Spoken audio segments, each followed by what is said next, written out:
Hey. So there's this video that went viral on Reddit today of this custodian who is meeting with the principal of a school he works at in Georgia. It looks like an elementary school or a middle school. Sometimes you have a person caught on video who they just seem to you like they're a cartoon. You're just wondering, like, does this person actually exist? Then you keep watching the recording and you're like, wow, that person actually exists. They're made out of flesh and bone, and they're actually like that. In this video, the principal is absolutely berating this man for leaving his shift 15 minutes early. He corrects her and states that he left 8 minutes early. But her tone is spectacularly condescending, like that of the worst movie villains. I personally love movie villains who are like this principal is in this video, like Nurse Ratched in One Flew Over the Cuckoo's Nest, Warden Norton in Shawshank Redemption. Just absolutely deadpan, holier-than-thou, institutional doublespeak with that perfect, slimy, anesthetizing monotone. Here's a quick clip. Who is your boss? If you left before 3 o'clock, you left early. You left before your shift was done. This is an example where the supervisor is probably technically right, but she chooses to be right in such a demeaning and severe and condescending way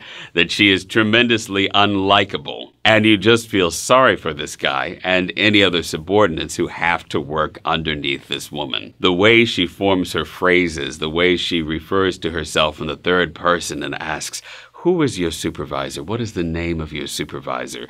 The way she doesn't take responsibility for the fact that she's going to fire him, but just kind of glosses over it in smooth platitudes like, we'll have to see what human resources has to say about this. It's just the nightmarish scenario for any good person who is trying to do a good job and may have made a small mistake. She is taking that small mistake and just drawing it out and amplifying it and rubbing it in his face and making a huge theatric thing out of it, like she is Saint Peter at the gates of heaven and she is condemning this man's soul for leaving early. Sometimes videos like this make you go, thank goodness for social media, because you know that these situations happened for years and decades and centuries without any opportunity to document them, without any chance of the news of the unfairness of the situation to get out there. Because even if the custodian here was a little bit wrong in the way that he did his job,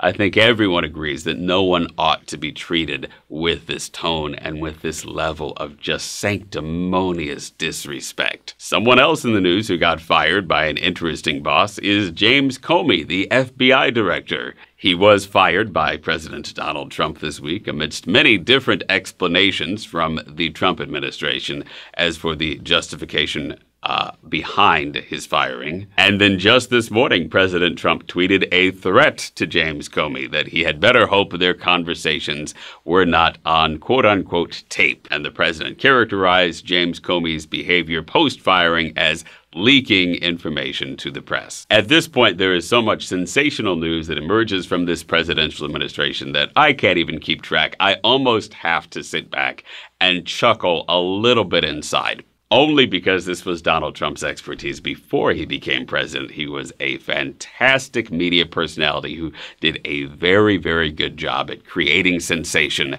and creating news and getting the cameras and media to follow what he did for the spectacle of it. To this day, this is not a political endorsement, but I do believe Donald Trump makes a fantastic reality TV star. But on a more serious note, I do feel like Donald Trump's political critics are focusing a little bit too much on him and focusing a little bit too much on presidential politics and administration politics.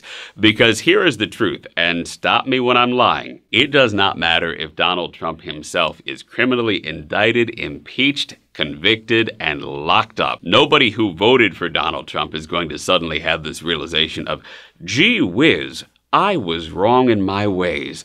I should have voted for Hillary Clinton. Nobody who voted for him is going to suddenly change their politics because of what happens in his administration. That means that if Democrats or whoever Donald Trump's future opposition is want to actually win elections, focusing on presidential politics is not going to produce that outcome. It is cathartic to focus on presidential politics, and as I pointed out, Donald Trump is very talented at getting people to focus on him. But elections are won door by door, county by by county, district by district, creating a compelling vision that people actually believe in and get behind. That's something Barack Obama understood. I'm not sure that Donald Trump's critics are really understanding that to the extent that it seems like a heck of a lot of focus is on activity that's happening in the administration now and not on what are the pain points in the daily lives of everyday people and how do you make a compelling case